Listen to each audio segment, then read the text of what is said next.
بسم اللہ الحمدللہ والصلاۃ والسلام علی رسول اللہ وعلی آلہ وصحبہ اجمعین، اما بعد فاعوذ باللہ من الشیطان الرجیم، بسم اللہ الرحمن الرحیم، رب اشرح لی صدری ویسر لی امری واحلل عقدۃ من لسانی یفقہوا قولی۔ السلام علیکم ورحمۃ اللہ وبرکاتہ، اور بہت بہت خوش آمدید ہمارا یہ پروگرام جس میں ہم آپ کو پڑھا رہے ہیں قرآن کی تفسیر، خاص طور پہ 30ویں پارے کی، اور آج ہم لوگ کور کریں گے سورہ القاریہ اور سورہ التکاثر۔ اور الحمدللہ یہ دونوں صورتیں جو ہیں مکی صورتیں ہیں، اور ان کی جو تھیمز ہیں وہ آپس میں کچھ انٹر کنیکٹڈ بھی ہیں، کیونکہ دونوں کا تعلق جو ہے وہ قیامت کے دن کے ساتھ ہے، حساب کتاب کے ساتھ ہے، جزا اور سزا کے ساتھ ہے۔ تو انشاءاللہ ہم سب سے پہلے سٹارٹ کرتے ہیں سورہ القاریہ سے۔ اللہ سبحانہ تعالیٰ ارشاد فرماتے ہیں، بسم اللہ الرحمن الرحیم، القاریہ ما القاریہ وما ادراک ما القاریہ یوم یکون الناس کالفراش المبثوث وتکون الجبال کالعہن المنفوش فاما من ثقلت موازینہ فہو فی عیشۃ راضیہ وَأَمَّا مَنْ خَفَّتْ مَوَازِينُهُ فَأُمُّهُ هَاوِيَةٌ وَمَا أَدْرَاكَ مَا هِيَ نَارٌ حَامِيَةٌ۔ سب سے پہلے جو یہاں پہ ذکر کیا گیا القاریہ کا، یہ بڑا ایک یونیک سٹائل ہے جس میں اللہ تعالیٰ مخاطب کریں القاریہ ما القاریہ وما أدراك ما القاریہ۔ القاریہ کیا ہے؟ یعنی القاریہ سے مراد، یعنی اس کو ہم کہتے ہیں کوئی چیز جو کھڑکھڑانے والی، جو کہ ریٹل کرنے والی، شیک کرنے والی، یعنی یہ ساری چیزوں کا مفہوم جو اس میں پایا جاتا ہے کہ جو کہ کسی چیز کے ساتھ جب ٹکرانے سے کچھ چیزیں جب آواز آتی ہے تو اس کو القاریہ کہا گیا۔ اچھا، یہاں پہ مراد اس سے یہ کہ جب قیامت کا دن آئے گا القاریہ، تو ایسا دن ہوگا جو کہ ہر چیز کو ہلائے گا اور اس کے چیزوں کے کھڑکنے کی آواز آئے گی۔ مطلب جب وہ، یعنی پچھلی سورہ میں دیکھا تھا اذا زلزلت الارض زلزالہا، جب زلزلہ ہوگا تو ظاہر سی بات ہے کبھی آپ نے ایکسپیرینس کیا ہو زلزلے کو، ہم لوگوں کے یہاں پہ تو کئی دفعہ آ چکے ہیں، تو زلزلہ جب بھی آتا ہے تو آپ نوٹ کریں کہ زلزلے کے اندر ایک کھڑکھڑانے کی آواز آتی ہے۔ یعنی تھوڑا سا غور کریں کہ جب زلزلہ آتا ہے تو زلزلے کے ساتھ چیزیں بہت ایک ہیوی اور ڈیپ گڑ گڑ گڑ گڑ کی ساؤنڈ آ رہی ہوتی ہے کہ چیزیں جو ہے نا آپس میں ٹکرا رہی ہیں، مطلب چیزیں بھی شیک کر رہی ہیں، چیزیں ہل رہی ہیں، بلڈنگ ہل رہی ہے، مطلب اللہ معاف کرے وہ صرف ساؤنڈ ہی بڑی خوفناک ہوتی ہے۔ یعنی زلزلہ تو دور کی بات ہے، وہ ساؤنڈ ہی بڑی خوفناک ہوتی ہے، اور وہ جب آتی ہے تو بڑے ان ایکسپیکٹڈ آتی ہے۔ یعنی انسان آرام سے بیٹھا ہوا ہے، ایک دم سے اللہ معاف کرے ایک زلزلہ آیا، چیزوں نے ایک دم سے کھڑکھڑانا شروع کیا اور ہمیں لگتا ہے کہ ہماری جان نکل جائے گی جس طرح۔ اللہ سبحانہ تعالیٰ فرماتے ہیں القاریہ۔ قرآن مجید کے اندر اللہ سبحانہ تعالیٰ نے اور بھی الفاظ استعمال کیے قیامت کے دن کے لیے، جس طرح القیامہ، الصاخہ، التامہ، الواقعہ، الحاقہ، الغاشیہ، یہ سارے کے سارے نام جو ہیں اللہ تعالیٰ نے استعمال کیا، اور یہاں پہ اب القاریہ بھی استعمال کیا گیا۔ یہ سارے جو معنی ہیں یہ سارے ایک ہی چیز کو ڈسکرائب کر رہے ہیں، لیکن ہر چیز کا مفہوم ڈفرینٹ ہے، اس لیے اس کی ایک ایٹریبیوٹ کو بیان کر رہے ہیں۔ جس طرح الغاشیہ ہے، غاشیہ وہ ہے جو آپ کو کمپلیٹلی لپیٹ کے رکھ دے گی اپنے اندر۔ القاریہ جو ہے اس کے ساؤنڈ کی بات کی جا رہی ہے کہ جب وہ آئے گی تو اس کے کھڑکھڑانے کی آواز آئے گی۔ الواقعہ، یہ واقع ہو کر رہے گا، اذا وقعت الواقعہ، اللہ تعالیٰ نے اس کو الواقعہ بھی کہا۔ القیامہ، یہ قیامت کا دن ہوگا، یہ بھی بتا دیا۔ الصاخہ، ٹھیک ہے، تو یہ سارے کے سارے نام جو ہیں یہ ہمیں اس کے بارے میں پتہ چلتے ہیں۔ تو اللہ سبحانہ تعالیٰ نے یہاں پہ جو ذکر کیا ہے وہ القاریہ کا کیا ہے کہ جو چیز آپس میں دو، یعنی بہت سارے آئٹم جب آپس میں ٹکراتے ہیں اور ان کے ٹکرانے کی وجہ سے، اور اس کی ایک مراد یہ بھی ہے کہ لوگوں کے دل بھی جو نا لرز جائیں گے، اور لوگ بھی اس کے اوپر گواہی دیں گے کہ یہ دن جو تھا قیامت کا دن جب ان کے اوپر آیا۔ اچھا، یہاں پہ سوال پیدا ہوتا ہے کہ القاریہ اکیلا سے کہنا کیوں؟ کیونکہ یہ القاریہ آیت ہے، القاریہ بس فل سٹاپ، مل قاریہ فل سٹاپ، وما ادراک ما القاریہ۔ تو القاریہ اکیلا کہنے کی کیوں، کیا اس کے پیچھے کیا حکمت ہے؟ آپ دیکھیں کہ قرآن مجید میں اللہ سبحانہ تعالیٰ نے اور مقامات پہ بھی اس قسم کی اسلوب استعمال ہوئے ہیں کہ دیکھیں کبھی ہم اپنی لینگویج میں بھی نا کبھی کبھار ہم نے ایک ورڈ کہتے ہیں لیکن اس ورڈ کے اندر ایک جملہ چھپا ہوتا ہے۔ ہم کہتے ہیں ایک ورڈ ہے لیکن اس ورڈ میں ایک جملہ چھپا ہوتا ہے۔ مثلا اگر خدا نہ خواستہ کہیں پہ کوئی سانپ آ جائے، ہم گھر میں بیٹھے ہوئے اور سانپ آ جائے، تو جملہ کیا بنتا ہے؟ جملہ یہ بنتا ہے کہ بھاگو بھاگو سانپ آ گیا، بھاگو بھاگو سانپ آ گیا، لیکن یہ جملہ کوئی نہیں بولتا، یہ جملہ کوئی نہیں بولتا۔ لوگ کیا کہتے ہیں؟ صرف ون ورڈ بولتے ہیں، سانپ سانپ سانپ سانپ۔ اب صرف بولا کہ آپ نے سانپ سانپ سانپ سانپ، ٹھیک ہے، اب بار بار کیوں بول رہے ہیں آپ؟ ایک تو ریپیٹیشن میں بتا رہے ہیں، دوسرا یہ کہ سانپ کہنے سے، سانپ کہنے میں ایک جملہ چھپا ہوا ہے کہ سانپ آ گیا ہے، اٹھو بھاگو یہاں سے، اپنی جان بچاؤ۔ یا گھر میں خدا نہ خواستہ آگ لگ جائے تو کہتے آگ آگ آگ. اب یہ آگ کوئی جملہ تو نہیں ہے. اگر کوئی بہت ہی زیادہ گرامر کا اسٹوڈنٹ ہو وہ کہ آگ آگ سے کیا مراد ہے, پورا جملہ مکمل کرو, کہ بھائی یہ عقل مند کے لیے اشارہ کافی ہوتا ہے. میں نے اگر آگ آگ کہہ دیا ہے تو اس کا مطلب ہے کہ آگ لگی ہوئی ہے, یہاں سے نکلو. میرے پاس اتنا ٹائم نہیں ہے کہ میں آپ کو بتاؤں پورا جملہ کمپلیٹ کروں. میں صرف کہہ رہا ہوں بھاگو. یعنی ایک سینس آف ارجنسی بھی ہوتی ہے اس میں, ایک یعنی انسان کو جلدی ہوتی ہے کہ جلدی سے بات پہنچ جائے, اس لیے ہم سانپ سانپ سانپ کہتے ہیں کیونکہ ہم جلدی میں ایک بات بتانا چاہ رہے ہیں, اور وہ سانپ کہنا ہی کافی ہے.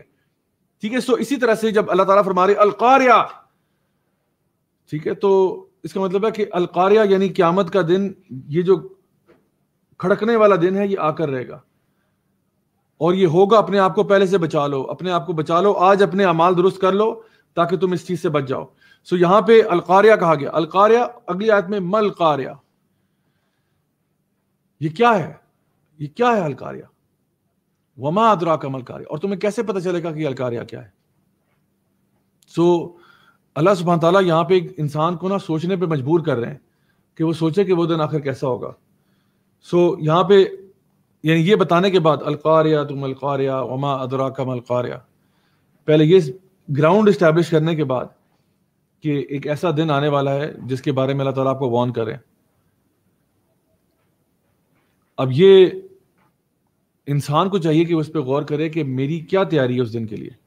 جب اللہ تعالیٰ اس طریقے سے اس سورہ کے اندر قیامت کے دن کو اپروچ کر رہے ہیں اور ہمیں بتا رہے ہیں کہ اس طرح سے یہ بات کی جا رہی ہے, تو اب خود سوچیں کہ ہمارے دماغ میں جو سوال آنا چاہیے وہ یہ ہے کہ القاریہ کا دن تو یہ آئے گا, اور مجھے کیا پتا یہ دن کیا ہے, ہائے مجھے کیا پتا یہ دن کیا ہے, تو میری اس کے لیے تیاری کیا ہے. اب آگے اللہ تعالیٰ اس کو ڈسکرائب کر رہے ہیں کہ کیا ہوگا وہاں پہ.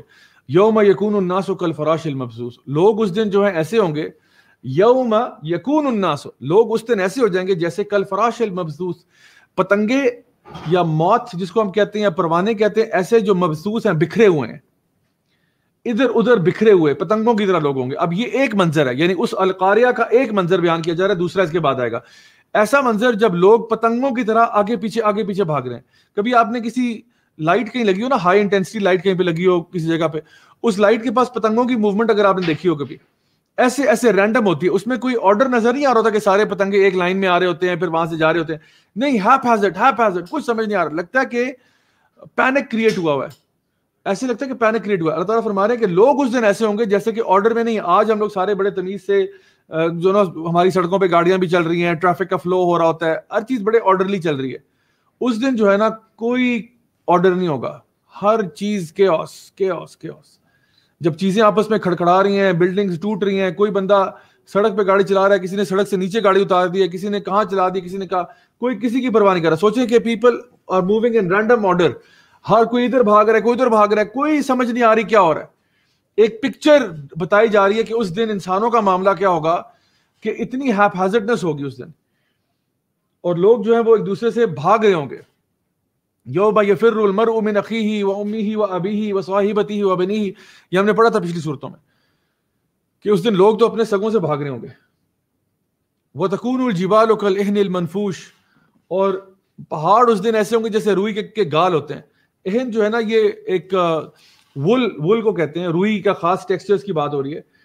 اور منفوش ہوتی ہے جب اس کو مار مار کے نا پتلے پتلے اس کے دھاگے بنا دی جاتے ہیں, یعنی بالکل فائن فائبرز میں اس کو بدلا جاتا ہے, یعنی کہ بالکل لائٹ ویٹ ہو جاتی ہے.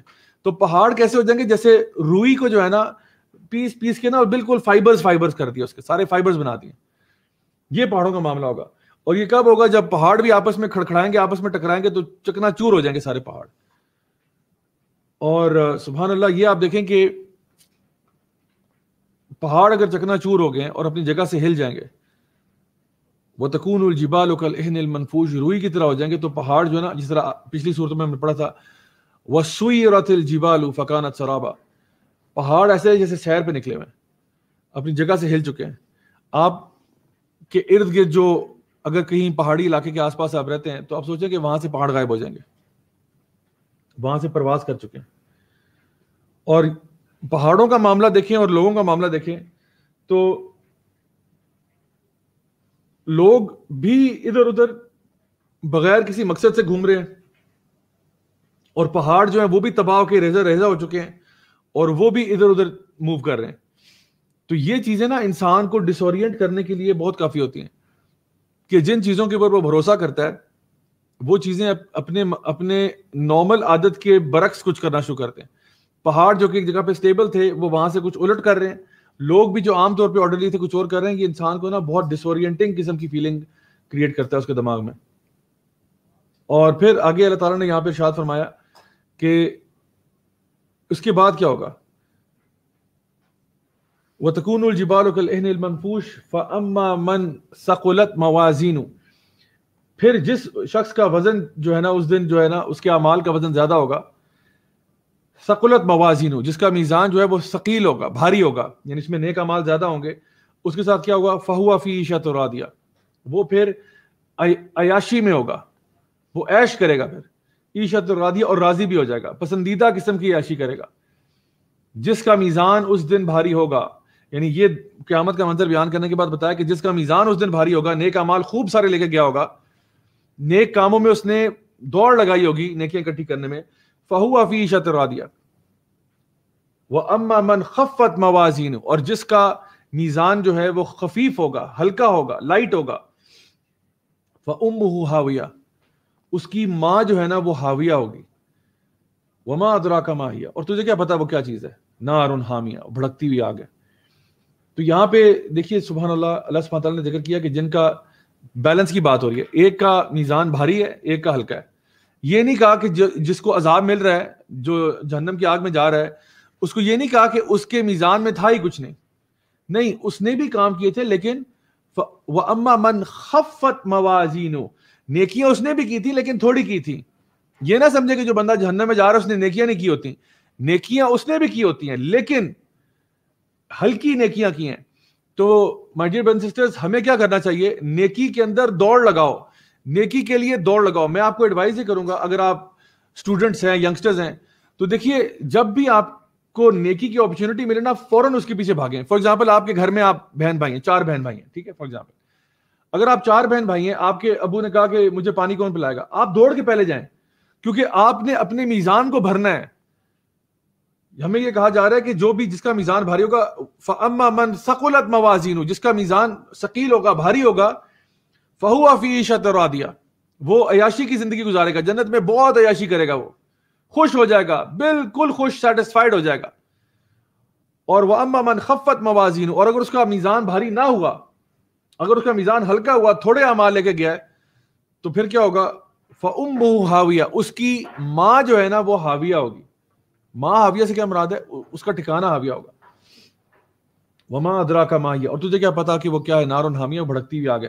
دیکھیے ایک انسان جب مصیبت میں ہوتا ہے, مشکل میں ہوتا ہے, پریشانی میں ہوتا ہے, بچے کی مثال ہے, چھوٹا بچہ ہے نا, جب مشکل میں ہوتا ہے, پریشانی میں ہوتا ہے. آپ اپنے بارے میں سوچیں, جب آپ چھوٹے تھے بچپنے میں, 2 3 4 سال کے, 5 سال کے, 6 سال کے, جب آپ کو کوئی لوگ تنگ کرتے تھے یا آپ کو کوئی چوٹ لگتی تھی, تو آپ اپنی امی کے پاس بھاگتے تھے نا, کہ امی مجھے یہ ہو گیا, امی مجھے وہ ہو گیا. تو امی کیا کرتی تھی, امی آپ کو گلے لگاتی, کیا ہو گیا میرا بچہ, ادھر ادھر ادھر. ماں گلے لگاتی ہے, ہو سکتا ہے ڈانٹ بھی دے پہلے کہ کیا کیا تو نے, ادھر آ میرے پاس. ماں گلے لگاتی ہے, پیار کرتی ہے, ماں کی گود میں بچے کو کمفرٹ ملتا ہے, ٹھیک ہے, ماں اس کو اپنی باہوں میں لپیٹ لیتی ہے. یہ بندہ جو پتنگوں کی طرح بھاگ رہا تھا, اور اس کو جب اس کا میزان وے کیا گیا ہے اور پتہ چلا کہ وَأَمَّا مَنْ خَفَّتْ مَوَازِينُهُ, کہ اتنے اعمال لے کے وہ نہیں آیا, تو کہا گیا فَأُمُّهُ ہاویہ, اس کی ماں جو ہے نا وہ ہاویہ ہوگی. یعنی ہاویہ کیا ہے, نار حامیہ, ایک بھڑکتی ہوئی آگ جو کہ دنیا کی آگ سے بھی 70 گنا زیادہ تیز ہے. وہ آگ اس کو اپنی باہوں میں لپیٹ لے گی, اور اس کی اس دن کوئی ماں نہیں ہوگی. اس دن اس کو ماں کی محبت نہیں ملے گی, اس دن اس کو کہیں سے پیار نہیں ملے گا, اس کو اس دن کہیں سے شفقت نہیں ملے گی. اس دن آگ اس کی ماں ہوگی, آگ اس کو اپنے اندر لپیٹ لے گی, اور اس کا پرماننٹ ٹھکانہ بن جائے گی. اللہ اکبر کبیرہ. اللہ تعالیٰ یہاں پہ کتنی یہ بڑی بات ہے کہ وہ انسان جو سبحان اللہ اللہ تعالیٰ کا نافرمان تھا, جو شخص اللہ تعالیٰ کے دین کے خلاف حرکتیں کرتا تھا, جس نے نیکیاں اکٹھی نہ کی, وہ اس دن جہنم کی آگ میں اس طرح پھینکا جا رہا ہے. اور یہاں پہ یہ اس کا ٹھکانہ ہے, جہاں پہ اس دن اس کو ماں کی محبت اور شفقت اور رحمت اور وہ کچھ نہیں ملے گا, صرف یہ کہ وہ اس بھڑکتی ہوئی آگ میں پھینک دیا جائے گا. سو اگر آپ چاہتے ہیں کہ اس قسم کے انجام سے بچیں, تو پھر آج ہم نے یہ فیصلہ کرنا ہے کہ ہم نے نیکیوں میں اضافہ کرنا ہے, نیکی کے کاموں میں تیزی کرنی ہے, نیکی کے کاموں میں بڑھ چڑھ کے حصہ لینا ہے, اور کوشش کرنا ہے کہ ہماری نیکیاں جو ہے نا ہمارے برائیوں سے کئی زیادہ ہوں. اور رمضان کا یہ مہینہ جس میں سے ہم گزر رہے ہیں، یہ آپ کے پاس ایک گولڈن اپرچونٹی ہے نیکیاں کرنے کی، بہت بڑی اپرچونٹی ہے، تو اس لیے اس کو ضائع نہیں کرنا، اس کو بہترین طریقے سے استعمال کرنا ہے۔ آج کی دوسرا سورہ جو ہے یہ بھی مکی سورہ ہے، سورہ التکاثر۔ اللہ سبحانہ تعالیٰ اس میں ارشاد فرماتے ہیں، بسم اللہ الرحمن الرحیم، الہاکم التکاثر حتی زرتم المقابر کلا سوف تعلمون ثم کلا سوف تعلمون کلا لو تعلمون علم الیقین لترون الجحیم ثم لترونها عین الیقین ثم لتسألن یومئذ عن النعیم۔ اللہ سبحانہ تعالیٰ نے اس سورہ میں ارشاد فرمایا الہاکم التکاثر، یہ جو تم آپس میں جو تمہاری پیسہ اکٹھی کرنے کی، مال اکٹھے کرنے کی جو تمہاری کمپٹیشن ہے نا، اس نے تمہیں ڈسٹریکٹ کیا ہوا ہے، اس نے تمہیں ڈیلوٹ کیا ہوا ہے۔ التکاثر یعنی کثیر سے نکلا، یعنی کوئی چیز کثرت میں ہوتی ہے نا، تو ہر بندہ کثیر تعداد میں اکٹھا کرنا چاہ رہا ہے، مال ہو، خیر ہو، کچھ بھی چیز ہو، بس اس کہ میرے پاس زیادہ آ جائے، میرے پاس زیادہ آ جائے، میرے پاس مال زیادہ آ جائے، میرے پاس پیسہ زیادہ آ جائے، میرے پاس پوزیشن زیادہ آ جائے، پاور زیادہ آ جائے۔ ہر بندہ جو ہے نا الہاکم التکاثر، اس کمپٹیشن کے اندر پھنسا ہوا ہے، اور یہاں پہ یعنی اس کے اندر اتنا ملوث ہو چکا ہے کہ اس کی یہی زندگی بن چکی ہے۔ پوری زندگی کا مقصد کیا ہے؟ دوسروں سے بہتر میں نے اپنا لائف سٹائل کرنا ہے، میرا لائف سٹائل ذرا اپ گریڈ کرنا ہے، دوسروں سے بہتر ہونا چاہیے۔ اللہ سبحانہ تعالیٰ فرماتے ہیں سورہ المنافقون کے اندر کہ یا ایھا الذین آمنوا لا تلہکم اموالکم ولا اولادکم عن ذکر اللہ ومن یفعل ذلک فاولئک هم الخاسرون، کہ اے ایمان والو یہ نہ ہو کہ تمہارا مال اور تمہارے بچے جو ہیں وہ تمہارے لیے تمہیں اللہ تعالیٰ کے ذکر سے دور کر دیں، اور جس کے ساتھ ہوگا یہ وَمَن يَفْعَلْ ذَلِكَ فَأُولَٰئِكَ هُمُ الْخَاسِرُونَ، اور جس کے ساتھ یہ ہوگا تو وہی تو خسارے والے ہیں، خسارے میں رہنے والے لوگ ہیں۔ تو کبھی ایسا ہوتا ہے کہ ہمارے مال، ہماری اولاد جو ہے ہمیں ہمارے مقصد سے دور کر دیتی ہے۔ اب یہ التکاثر کیا ہے؟ یعنی کسی چیز کی کثرت ہونا، وہ کیا ہے؟ یعنی ایک یہ کہ انسان جو ہے وہ زیادہ چیزوں کی طلب میں، چاہے وہ پیسہ ہو، دولت ہو، بڑی گاڑی بنگلہ ہو، یہ ایک تو وہ چیزیں ہیں، یعنی مال و متا کی کثرت انسان چاہتا ہے۔ دوسری چیز کیا ہے؟ دوسروں کے ساتھ کمپٹیشن کرنا، یعنی چار معنی ہیں اس کے التکاثر کے جو کہ علماء بیان کرتے ہیں۔ ایک یہ ہے کہ مال و متا اکٹھا کرنا، پیسہ، گاڑی، دولت، بنگلہ، کار، یہ چیزیں۔ دوسرا اس کے اندر کمپٹیشن کی بات ہے کہ دوسروں سے کمپیٹ کرنا۔ ایک ہوتا ہے میرے پاس گاڑی بھی ہے، بنگلہ بھی ہے، ہر چیز ہے، لیکن میرے نیبر کے پاس میرے سے زیادہ ہے، اب میں اس کے ساتھ کمپیٹ کر رہا ہوں کہ اس کے پاس زیادہ کیوں ہے۔ عجیب معاملہ ہے۔ اور آپ کو پتا ہے کہ آج کے جو سوشل سائنٹسٹ وغیرہ اس بات پہ کہتے ہیں کہ اصل میں لوگوں کی ڈپریشن کی مین وجہ یہ نہیں ہے کہ ان کے پاس چیزیں نہیں ہوتی، چیزیں ہوتی ہیں، چیزیں ساری ہوتی ہیں، لیکن اس سے کم کیوں ہیں، اس سے کم کیوں ہیں چیزیں میرے پاس ہیں۔ یہ مسئلہ ہے لوگوں کے ساتھ ڈپریشن کا کہ کمپٹیشن میں لوگ پڑ جاتے ہیں۔ ایک بندہ جس کے پاس لیٹ سپوز کہ 10 کروڑ روپیہ، ایک بندہ ہے اس کے پاس 10 کروڑ روپیہ نقد کیش پڑا ہوا ہے، ٹھیک ہے، کیش میں اس کے پاس پڑا ہوا ہے، امیر آدمی، 10 کروڑ روپیہ اس کے پاس، لیکن اس کا جو دوست ہے اس کے پاس 20 کروڑ ہے، اور اس کا جو آگے دوست ہے، یہ 10 دوستوں کا سرکل ہے، اس کے پاس جو ہے وہ 10 کروڑ ہے، ایک کے پاس 20 ہے، پھر 30 ہے، پھر 40 ہے، 50 ہے، اور کرتے کرتے یعنی یہ اس کے سارے دوست ہیں۔ تو جس کے پاس 10 کروڑ ہے نا، وہ اپنے آپ کو انسیٹسفائیڈ محسوس کرتا ہے کہ بھئی میرے پاس 10 کیوں ہے، میرے پاس 20 کیوں نہیں ہے، میرے پاس 30 کیوں نہیں ہے، میرے پاس 40 کیوں نہیں ہے، ہونا چاہیے، کیوں نہیں ہونا چاہیے، ہونا چاہیے ضرور۔ اب وہ اس کمپٹیشن میں بیچارہ مر رہا ہے۔ یہ تو اس اینڈ کی بات بتا رہا ہوں، جو کروڑوں میں کھیل رہا ہے وہ بھی رو رہا ہے، نیچے آ جائیں، سویپر کے لیول پہ آ جائیں۔ 2 جمع دار ہے نا، ایک جمع دار نے نیا جھاڑو خرید لیا، اب دوسرا اسے جل رہا ہے کہ اس کے پاس نیا جھاڑو کیوں ہے۔ ہر بندہ کمپٹیشن میں لگا ہوا ہے، ہر بندہ، چھوٹے لیول والا چھوٹے لیول پہ کمپٹیشن کر رہا ہے، بڑے لیول والا بڑے لیول پہ کر رہا ہے۔ اپنے چیزوں سے خوش نہیں ہونا، اپنے کام سے سیٹسفائیڈ نہیں ہونا کہ الحمدللہ علی کل حال، جو ہے اللہ کا شکر ہے، میری زندگی چل رہی ہے، میں خوش ہوں، میرے پاس جو ہے نا الحمدللہ الحمدللہ۔ یہ ایٹیٹیوڈ نہیں ہے۔ ایٹیٹیوڈ کیا ہے؟ کمپٹیشن کرنا ہے میں نے۔ تو ایک مطلب ہو گیا کہ جب انسان زیادہ مال و متا چاہتا ہے، دوسرا وہ کمپیٹ کرتا ہے، تیسرا تفاخر بھی مطلب ہے اس میں، یعنی فخر کرنا، فخر لینا اس بات میں کہ میرے پاس زیادہ ہے، اس چیز پہ غرور اور تکبر میں آ جانا، تفاخر، ٹھیک ہے۔ اور چوتھی چیز کیا ہے کہ جہاں پہ انسان جو ہے وہ زیادہ سے زیادہ کی طلب رکھتا ہے، یعنی سیٹسفائیڈ نہیں ہوتا، جو ہے اس پہ سیٹسفائیڈ نہیں ہے، بلکہ زیادہ سے زیادہ کی طلب کے اندر پھنسا رہتا ہے۔ جیسا کہ نبی کریم صلی اللہ علیہ وسلم نے فرمایا کہ اگر آپ ابن آدم کو ایک سونے کا پہاڑ بھی دو گے تو وہ دوسرا ڈیمانڈ کرے گا، اور کوئی چیز اس کا پیٹ بھر نہیں سکتی سوائے قبر کی مٹی کی۔ اور یہی اگلی آیت میں اللہ تعالیٰ یہ بات ارشاد فرماتے ہیں، الہاکم التکاثر حتی زرتم المقابر، یعنی تمہیں اس رائیولری میں پھنسے رہو گے جب تک کہ تم قبروں میں نہیں چلے جاتے. حتی زرتم المقابر. زرتم یا ذرا یا زیارہ کہتے ہیں نا جب کوئی انسان کسی کو ملنے جا رہا ہوتا ہے کہ جی اس کی زیارت کرنے گئے ہیں. زرتم المقابر, جب تم قبروں کی زیارت کرنے جاؤ گے, جب تم قبر کو وزٹ کرنے جاؤ گے, ٹھیک ہے, تو اس کا مطلب کیا ہوا کہ یہ وزٹ ایک ٹیمپرری وزٹ ہے. آپ نے پرماننٹلی تو قبر میں رہنا نہیں ہے, اور قبر سے باہر بھی نکلنا ہے آپ نے. تو قبر تمہارا آخری ٹھکانہ نہیں ہے, قبر سے آگے بھی جہاں اور بھی ہیں, قبر کے بعد قیامت کا دن بھی آئے گا, پھر قبر سے باہر آ جاؤ گے. وَبُعْثِرَ مَا فِي الْقُبُورِ, کو ساری قبریں جو ہے نا وہ اپنے اندر کی چیزیں باہر نکال دیں گی ساری. اور پھر کیا ہوگا, اس کے بعد آپ کا قیامت کا دن آئے گا, اس کے بعد جنت اور جہنم کا معاملہ ہوگا. تو یہ ساری چیزیں جو ہیں یہاں پہ اس سے مراد ہیں. تو جب انسان قبر میں جائے گا تبھی اس کو سمجھ میں آئے گی یہ بات کہ آخر میں کس چیز کے پیچھے بھاگ رہا تھا. آج کل ہماری اس کمپٹیشن کا عالم یہ ہو چکا ہے, اللہ اکبر, کہ لوگ قبروں میں بھی کمپیٹ کر رہے ہیں. ہم نے جی ہمارے ان کی قبر جو ہے نا وہ ہم نے سنگ مرمر کا پتھر منگوایا فلاں جگہ سے, ان کی قبر ہم نے ایسی بنائی ہے. ہماری ڈیڈ باڈی جی امریکہ سے آ رہی ہے, آپ کی کہاں سے آئی, آپ کی تو پاکستان سے آئی. اور نہیں, وہ پھر ہماری ڈیڈ باڈی ہم نے امریکہ سے امپورٹ کروائی ہے, وہ وہاں سے تھے, ہم نے ان کو منگوایا, ہم نے ایسا کیا ویسا کیا. اس طرح سے لوگ سوچ رہے ہوتے ہیں. یعنی ابھی ہم لوگوں نے ایون اپنے فیونرلز کو بھی جو ہے نا کمپٹیشن کا ذریعہ بنا دیا. ان کا فیونرل دیکھا تھا کتنا بڑا ہوا تھا, وہاں پہ اتنے لوگ آئے تھے, کیٹرنگ کہاں سے کرائی تھی, وہ جی فلاں کیٹرنگ کمپنی نے وہاں پہ کیٹرنگ کی تھی, فلاں والوں نے ٹینٹ سروس لگائی تھی. یعنی موت پہ تو اللہ کے بندوں مان جا کرو, موت پہ تو اللہ کا خوف آ جا کرے تمہارے اندر کہ یہ بندہ جو آج زمین سے اوپر تھا آج زمین سے نیچے ہے. اور اس میں بھی لوگ فخر کر رہے ہوتے ہیں. تو اصل میں قبر کو دیکھنا, قبر کی زیارت کرنا, قبر کو وزٹ کرنے کے بارے میں نبی کریم صلی اللہ علیہ وسلم کی جو حدیث ہیں اس میں تھا کہ شاید تمہیں موت یاد آ جائے. یعنی اس لیے کہا تھا کہ تاکہ تمہیں موت یاد آئے. بہرحال اس میں ایک اہم نقطہ یہ کہ عورتوں کے لیے پھر بھی جو ہے نا قبرستان جانا جو ہے وہ جائز نہیں ہے نبی کریم صلی اللہ علیہ وسلم کی احادیث کے مبارک جو نا مطابق اگر ہم دیکھیں. لیکن جو نا مردوں کو چاہیے کہ وہ قبرستانوں کو وزٹ کیا کریں صبح کے ٹائم میں, رات یعنی مغرب کے بعد نہیں, اور اس لیے تاکہ وہ یاد کریں کہ ہماری بھی موت نے آنا ہے, ہم نے بھی قبر میں جانا ہے. تو اس لحاظ سے حتی زرتم المقابر. اور آپ دیکھیں کہ ابھی ہم لوگوں نے اس کانسیپٹ کو نا مرنے کو اتنا ہم نے ہلکا کر دیا ہے کہ ہم شاید اس کو ایڈمٹ بھی نہیں کرنا چاہتے کہ ہم نے مرنا ہے. حالانکہ اللہ تعالیٰ فرماتے ہیں کلو نفس ذائقۃ الموت. لیکن آج ہم جو لفظ استعمال کرتے ہیں مرنے کے لیے وہ ہم کہتے ہیں جی فلاں وہ جی پردہ فرما گئے, وہ جی دنیا سے رخصت ہو گئے, وہ جی اللہ کو پیارے ہو گئے. یہ کوئی نہیں کہتا وہ قبر میں چلے گئے, یہ کوئی نہیں کہتا.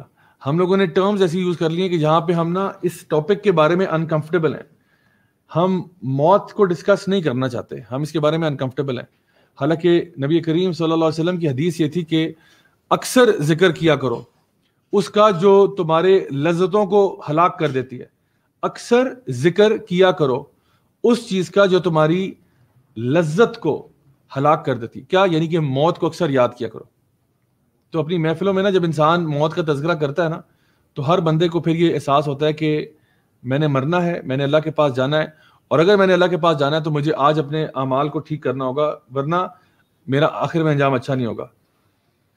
اور کئی ایسے لوگ ہوتے ہیں جو ساری عمر اپنی پیسے اکٹھے کرنے میں لگا دیتے ہیں, لیکن جب مرتے ہیں تو ساری چیز جو ہے نا وہ اپنے کتوں کو وراثت میں دے دیتے ہیں. ایک ایسا ہی واقعہ 2014 میں غالباً میں نے سنا تھا جہاں پہ کسی بندے نے اپنے کتوں کو, 4 کتے تھے اس کے, $75 ملین وراثت میں دے گیا. $75 ملین اپنے 4 کتوں کو وراثت میں دے کے چلا گیا. بچوں کو کچھ نہیں, فیملی کو کچھ نہیں, بس کتوں کے نام کر کے چلا گیا. کبھی کبھار ایسے بھی ہوتا ہے, ساری عمر آپ کماتے رہتے ہیں, الہاکم التکاثر, اور اینڈ میں کیا ہے اس کی مال کی ویلیو کوئی نہیں, آپ کتوں کو پھینک کے چلے گئے. بڑے بڑے ایسے لوگ ہیں. ریسنٹلی میں ٹی وی پہ ایک پروگرام دیکھ رہا تھا, ڈاکومنٹری تھا, جس میں انہوں نے بتایا کہ وہ ایسے لوگ جو کہ اپنے وہ جو کلیکٹرز ہوتے ہیں نا, بڑے بڑے چیزیں لوگ کلیکٹ کر رہے ہوتے ہیں, نایاب چیزیں کلیکٹ کرتے ہیں, وہ جو کلیکشن آئٹمس تھے وہ ملینز میں ورتھ تھے, اور ان لوگوں نے گھروں میں ڈھیر لگے ہوئے ہیں ان چیزوں کے, اور عمر ان کی اتنی ہو چکی ہے کوئی آگے پلان ہی نہیں, سارا کچھ مال ادھر ہی رہ جائے گا, شاید کسی میوزیم کو ڈونیٹ ہو جائے گا یا کوئی ایسی بات ہے. یعنی اتنی کلیکٹر آئٹم رکھے ہوئے ہیں جو پرائسلیس چیزیں ہیں, بہت قیمتی, نایاب, لیکن اکٹھی بھی قیمتی. اب کیا ہوگا, ساری عمر لگا دی آپ نے یہ چیزیں اکٹھی کرنے میں, لیکن قبر میں تو کچھ بھی ساتھ نہیں جا رہا آپ کے. کیا فائدہ ہوا, اتنی محنت ساری عمر تم نے لگا دی اور فائدہ کچھ نہیں ہوا. آگے فرمایا کلا سوف تعلمون ثم کلا سوف تعلمون, یقیناً بہت جلد تمہیں پتہ چل جائے گا. پھر فرمایا ثم, پھر بہت جلد تمہیں پتہ چل جائے گا. کلا سوف تعلمون ثم کلا سوف تعلمون. تو کلا یعنی اس کی ایک تو مراد یہ کہ جب انسان قبر میں جائے گا تب پتہ لگ جائے گا اس کو, جب موت آئے گی تب پتہ چل جائے گا, جب قبر میں جائے گا تب پتہ چل جائے گا, پھر جب وہ قیامت کے دن اٹھایا جائے گا.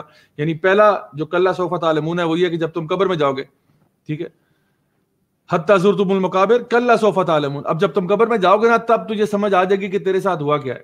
جب تو قبر میں جائے گا تب تجھے سمجھ آئے گی. پھر دوسری سمجھ تجھے تب آئے گی جب تو اٹھایا جائے گا قبر سے, جب قیامت کے دن اللہ کے سامنے پیش ہوگا نا تب تجھے سمجھ میں آئے گی کہ میرے ساتھ ہوا کیا ہے. تو اللہ تعالیٰ یہاں پہ دو مختلف چیزوں کا ذکر کر رہے ہیں کہ انسان کو پتہ چل جائے گا. کلا لو تعلمون علم الیقین, کہ اگر کاش تو نے علم الیقین سے تجھے پتا ہوتا. علم الیقین کیا ہوتا ہے؟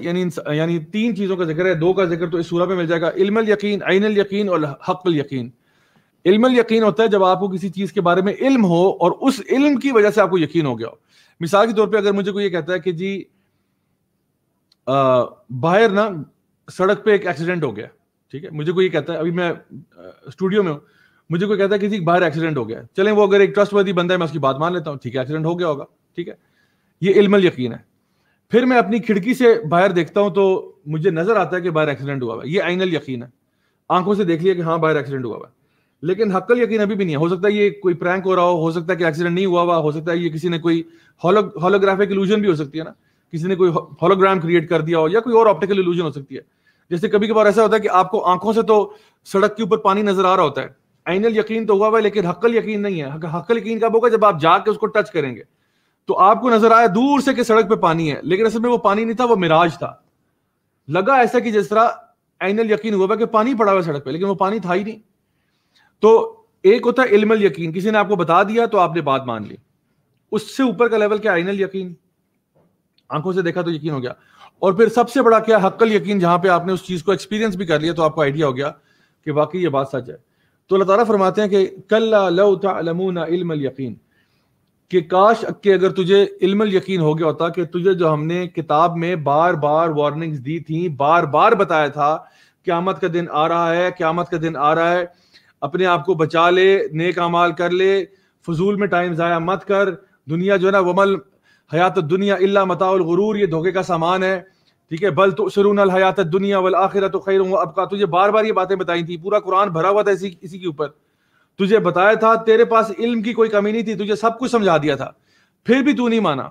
کلا لو تعلمون علم الیقین, کاش کہ تجھے علم الیقین ہو گیا ہوتا اور تو بات مان لیتا. تو اصل میں چیز یہ ہے کہ جو عین الیقین ہے نا, آنکھوں سے دیکھ کے, یہ تو جانور کو بھی ہو جاتا ہے, لیکن علم الیقین جو ہے نا وہ انسان کو ہی سوٹ کرتا ہے. جانوروں کے پاس کتابیں نہیں ہوتی کہ وہ کہیں سے پڑھ کے علم الیقین حاصل کریں. جانوروں کو دیکھ کے نظر آتا ہے, ایک جانور ہے وہ دیکھ رہا ہے کہ کوئی چیز آگے سے آ رہی ہے خطرے والی, تو وہ اسے بچے گا, عین الیقین تو ہو ہی جاتا ہے.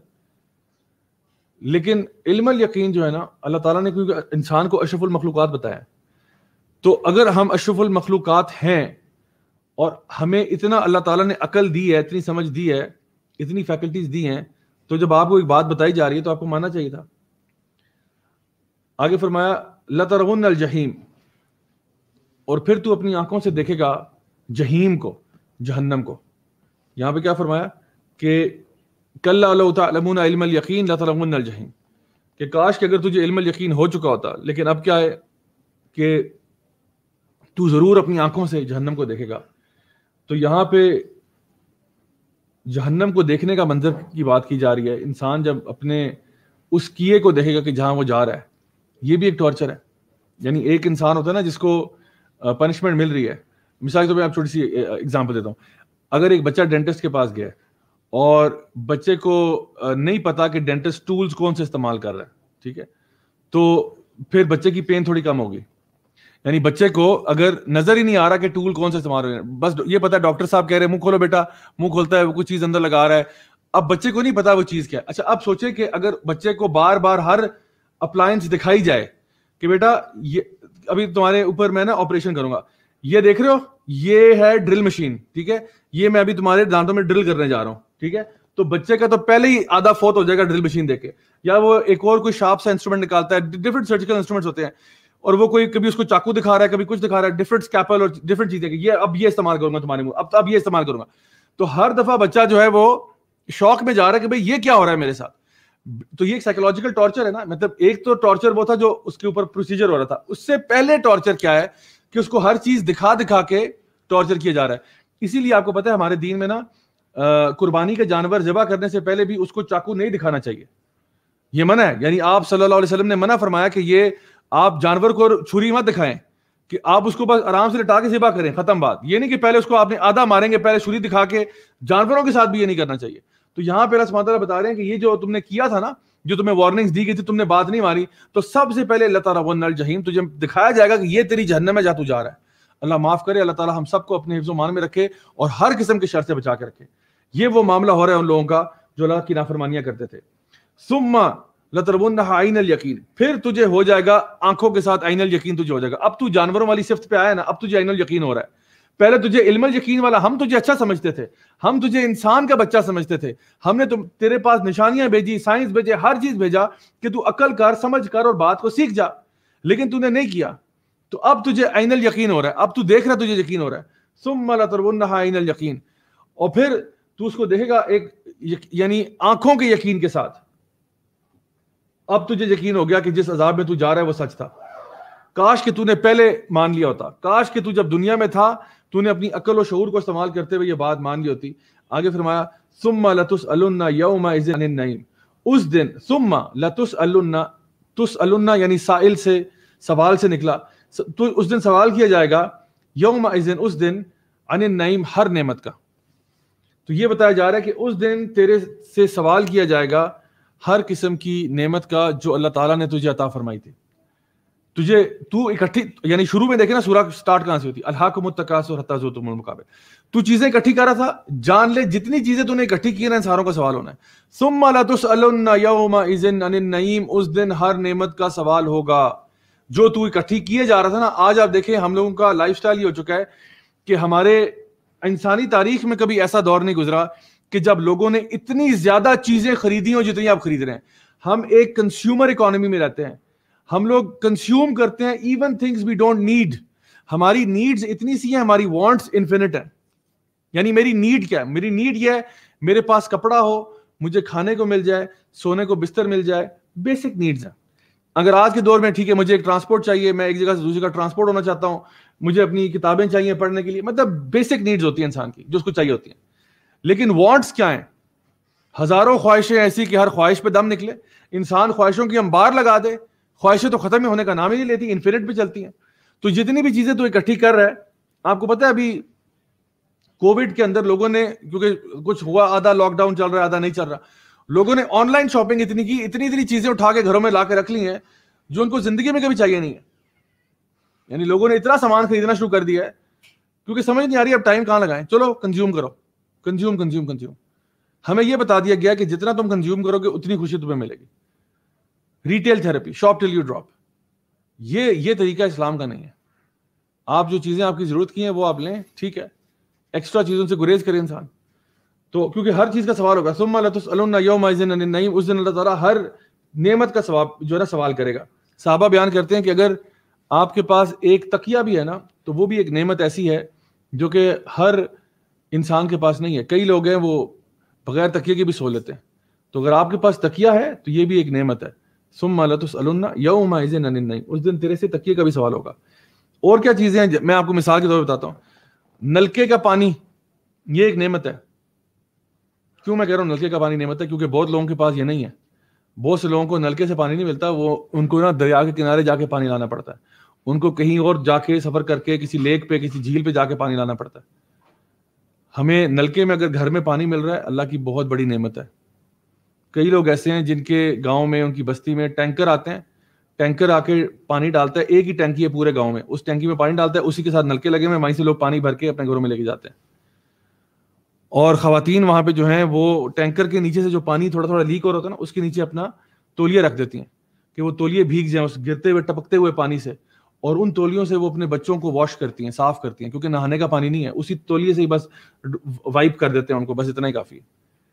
اور ہم ہے کہ ہمارے گھروں میں ٹیپ واٹر آ رہا ہے اور ہمیں اس کی شاید قدر ہی نہ ہو, ایسے پانی کھولا اور بہہ رہا ہے. حالانکہ آپ صلی اللہ علیہ وسلم کی حدیث آپ نے فرمایا کہ کسی بہتے دریا کے کنارے پہ بھی ہو نا پانی ضائع نہ کرو. اور پھر سردیوں میں گرم پانی آ رہا ہے, یہ تو اور بھی بڑی نعمت ہے. اگر آپ کے گھر میں گرم پانی آتا ہے سردیوں میں تو یہ تو اور بھی بڑی نعمت ہے. ان سے پوچھے جن کو گرم پانی نصیب نہیں ہے. ہم جب ٹرپس لیتے ہیں ناردرن ایریا سائڈ پہ, اکثر وہاں پہ نہیں مل رہا ہوتا گرم پانی, اور ٹھنڈے پانی کے ساتھ وضو کرنے کا مزہ ہی کچھ اور ہے. پھر وہ پہاڑی علاقوں میں جا کے, ایک دفعہ مجھے یاد ہے ہم لوگ تقریباً 8-10 دن کے کیمپنگ ٹرپ پہ گئے تھے. وہاں پہ دریا صبح کے ٹائم, فجر کے ٹائم پہ اتنا ٹھنڈا پانی تھا, لٹرلی آپ کہہ لیں کہ 1 ڈگریز پہ ہوگا وہ, آلموسٹ ایسا پانی تھا جو فریز ہونے کے پاس پہنچا ہوا ہے, اور اس سے بھی وضو کیا الحمدللہ. تو کچھ لوگوں کو, ہمارے ساتھ ایک عالم دین تھے, بہت جو ہے نا شیخ تھے, تو ان سے ہم صبح اٹھ کے پوچھتے تھے کہ شیخ یہ پانی جو ہے وضو کے قابل ہے یا نہیں. کہتے تو تم لوگوں کے قابل ہے, ان کو نہیں کروانا. یعنی جو جوان لوگ ہیں وہ تو کریں, لیکن جو بزرگ ہیں, جو زیادہ بیمار ہیں, ان کے لیے یہ پانی نہیں ہے. ان کو وہ تیمم بھی کر لیں, یا اگر گرم پانی اویلیبل ہے تو اس کے ساتھ کر لیں, اس کے ساتھ نہیں کریں, یہ پانی بہت خطرناک ہے. تو ہم نے وہ بھی کیا ہوا ہے. تو گرم پانی اگر آپ کو نصیب ہو رہا ہے یہ بھی اللہ کی نعمت ہے. اگر آپ چل سکتے ہیں, اگر آپ کے پاس چلنے کی صلاحیت ہے, یہ بھی اللہ کی نعمت ہے کہ اللہ یعنی کہ آپ معذور نہیں ہیں. اگر آپ کے پاس یعنی آج کل کے جو نا حساب سے جو نا سیزن چینج ہو رہا ہے, تو آپ کو مچھر مارنے کے لیے کوئی دوائی چاہیے ہوتی ہے, میٹ چاہیے ہوتے ہیں, اگر وہ ہے تو وہ بھی ایک بڑی نعمت ہے. یقیناً جو لوگ ایکسپیرینس کر چکے ہیں مچھروں کے ساتھ, جن کا پالا پڑا ہوا ہے, وہ جانتے ہیں کہ جو ہے نا ماسکیٹو ریپیلنٹس اور میٹس کتنی بڑی نعمت ہوتے ہیں. سو یہ چھوٹی چھوٹی چیزیں ہم ان کے بارے میں کبھی سوچتے بھی نہیں ہے کہ یہ اللہ تعالیٰ کی نعمت ہے ہمارے پاس. اگر آپ کے پاس جوتے ہیں پاؤں میں پہننے کے لیے, اگر آپ کی گاڑی کے اوپر وائپر لگے ہوئے ہیں, یعنی چھوٹی چھوٹی چیزوں کے بارے میں سوچیں, یہ ساری اللہ تعالیٰ کی طرف سے نعمتیں ہیں. جب یہ چیزیں نہیں ہوتی پھر ہمیں احساس ہوتا ہے کہ کتنی بڑی نعمت تھی اور وہ ہمارے سے چلی گئی. سو جو بھی نعمت ہمارے پاس آ رہی ہے اس کا سوال ہوگا. تو اس سورہ میں اللہ سبحانہ تعالیٰ نے جہاں بات شروع کی تھی وہ یہ کیا تھا کہ لوگ جو ہے نا وہ آپس میں کمپٹیشن کر رہے ہیں چیزیں اکٹھی کرنے میں, لیکن اگر ان کو پتہ چل جائے کہ اس ہر چیز کا حساب ہونا ہے, اور قبر میں تو تمہارے ساتھ ویسے ہی کچھ نہیں جا رہا سوائے تمہارے اعمال کے, تو لوگ پھر اتنی محنت یہاں نہ کریں, اتنی محنت اپنے آخرت کے گھر کو سنوارنے میں کریں. تو اصل میں یہ ہمارا آبجیکٹو ہے, یہ ہمارا مقصد ہونا چاہیے لائف میں کہ جو آپ کی نیڈز ہیں ان کے ساتھ رہتے ہوئے اپنے اصل مقصد میں جو اللہ تعالیٰ کی بندگی ہے, اللہ تعالیٰ کی عبادت ہے, اس میں اپنے آپ کو مصروف رکھیں. تو میں دعا کرتا ہوں اپنے لیے بھی, آپ سب کے لیے بھی, کہ اللہ تعالیٰ ہمیں نیک اعمال کرنے کی توفیق عطا فرمائے. آج ہم نے 2 صورتیں پڑھی, سورہ القاریہ اور سورہ تکاثر. دونوں صورتوں کے اندر جو تھیم تھا وہ یہ تھا کہ پہلی سورہ میں, سورہ القاریہ میں, کہ قیامت کا دن جو ہے, جو کہ سب چیزوں کو ہلا کے رکھ دے گا, وہ آئے گا, ضرور آئے گا. اس دن انسان ڈس اورینٹ ہوگا اور پہاڑ ٹوٹ جائیں گے, اور پھر دیکھا جائے گا کہ اس نے میزان پہ کیا لے کے آیا. اس کا میزان بھاری تھا, نیک اعمال سے بھرا ہوا تھا, یا اس کا میزان ہلکا تھا. دوسری طرف ذکر کیا گیا سورہ تکاثر میں ان لوگوں کا جو مال اکٹھا کر رہے ہیں, جو بجائے کہ اپنے میزان کو بھرنے کے, بجائے کہ وہ اپنے میزان کو بھرے نیکیوں سے, وہ اپنی جیبوں کو بھر رہے ہیں مال سے. یعنی دیکھیں کتنی ڈفرنٹ پرائرٹیز ہی فرق ہے.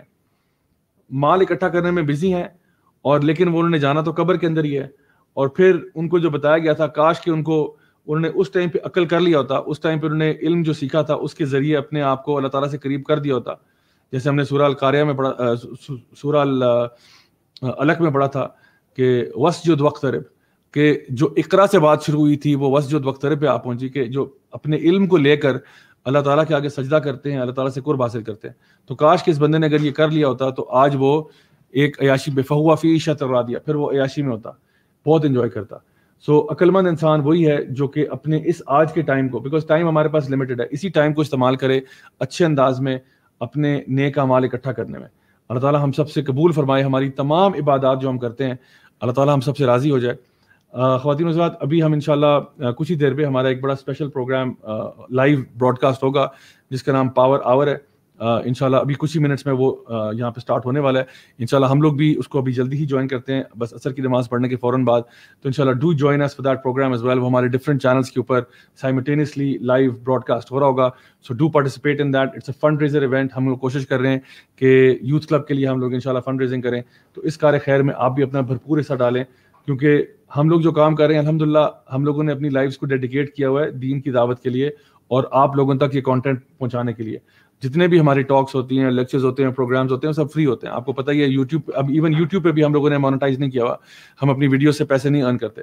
تو ہم یہ چاہتے ہیں کہ جو لوگ بھی ہمارے ساتھ اس کار خیر میں آنا چاہتے ہیں ضرور شرکت کریں انشاءاللہ، تاکہ وہ بھی اس بھرپور اجر کو لے سکیں. ہمیں تو اللہ تعالیٰ انشاءاللہ ہم اللہ تعالیٰ سے دعا کرتے ہیں اللہ تعالیٰ ہمیں بھی خوب اجر دے جو ہم محنت کر رہے ہیں، اور آپ لوگوں کو بھی جو آپ لوگ سنتے ہیں، شیئر کرتے ہیں، سپورٹ کرتے ہیں، چاہے شیئرنگ کر کے یا فائنینشلی. انشاءاللہ اللہ تعالیٰ آپ سب سے راضی ہو جائے اور ہم سے بھی راضی ہو جائے، اور ہم سب کو اپنے نیک بندوں میں شامل کرے، اور ہم سب کو انشاءاللہ وہی جو اللہ تعالیٰ نے فرمایا تھا نا فَهُوَ فِي عِيشَةٍ رَاضِيَةٍ، اللہ تعالیٰ ہم سب کو وہی عیش عطا فرمائے، وہی رضا عطا فرمائے کہ ہم سب جو ہیں وہ راضی ہو جائیں اور ہم سب جنت میں داخل ہو جائیں. تو انشاءاللہ آپ سے کچھ ہی دیر کے بعد ملاقات ہوتی ہے. اپنا بہت بہت خیال رکھیے گا. سبحانک اللہم و بحمدک، اشہد ان لا الہ الا انت، استغفرک و اتوب الیک. بارک اللہ فیکم. السلام علیکم ورحمۃ اللہ وبرکاتہ.